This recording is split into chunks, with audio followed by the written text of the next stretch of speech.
یہاں میں اس اشکال کو لے کر آتا ہوں. آپ کہیں گے اچھا مفتی صاحب اصل تو روحانی زندگی ہے. اصل کیا ہے بھائی؟ روحانی زندگی. اچھا برا ہونا چاہیے، انسان کو اچھا ہونا چاہیے، برا تو پیسوں ویسوں کا تو کچھ بھی نہیں ہے. تو جس سلسلے میں ہمارا آنا ہوا وہ سلسلہ تو بڑھ گیا پھر. کیا خیال ہے بھائی؟ بالکل. ٹکٹ کٹا کے واپس جاتے ہیں، بنگلہ دیش والے بنگلہ دیش جاتے ہیں، جو سری لنکا سے آئے ہوئے ہیں وہ سری لنکا جاتے ہیں، اور پاکستان والے پاکستان جاتے ہیں. بس اچھے بنتے ہیں، کوشش کرتے ہیں، سچ بولیں گے، برائیوں سے بچیں گے. انڈیا والے انڈیا جاتے ہیں، تو بس ٹھیک ہے. یہ غلطی ہوئی ہے پادریوں سے. ونس اپون اے ٹائم انہوں نے جب بائبل میں دیکھا کہ دنیا مسافر خانہ ہے، اور یہ جو میری پوری تقریر ہے یہ تو تمام آسمانی کتابوں کی باتیں ہیں، یہ صرف قرآن کی تھوڑی ہیں، تمام پیغمبروں کی یہی دعوت تھی. ان سے ایک بڑی مسٹیک ہوئی. انہوں نے کہا پھر اچھا وہ ہے جو جنگلوں میں نکل جائے. کسی فیلڈ میں ترقی کرنے کی بالکل بھی ہمیں چندہ ضرورت بولو نہیں.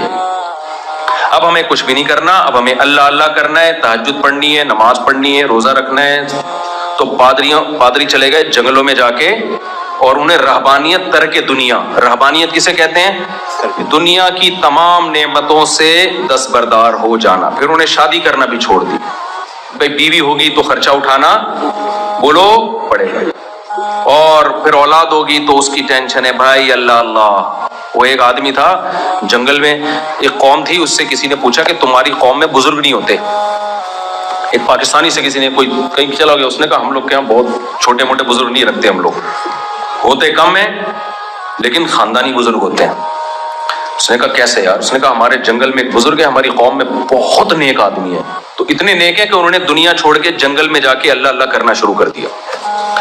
تو وہ انٹرویو لینے والا پہنچ گیا، یار اس بزرگ سے انٹرویو لیتا ہوں، تو واقعی بہت ہی بڑا بزرگ ہے کوئی جو ساری دنیا چھوڑ کے جنگل میں جا کے انٹرویو لینا شروع کیا. بھائی آپ یہاں کیوں آئے؟ اس نے کہا یہ دنیا پرستی، لوگ گاڑیوں میں، بنگلوں میں، شادیوں میں، اور بچے پیدا کرنا، اور یہ ساری نعمتوں میں، لذتوں میں گم ہیں، اللہ کو بھول چکے ہیں. تو میں یہاں اس لیے آیا ہوں، یہاں درختوں کے پتے کھاتا ہوں اور نہروں کا پانی پیتا ہوں اور سارا دن عبادت میں گزارتا ہوں.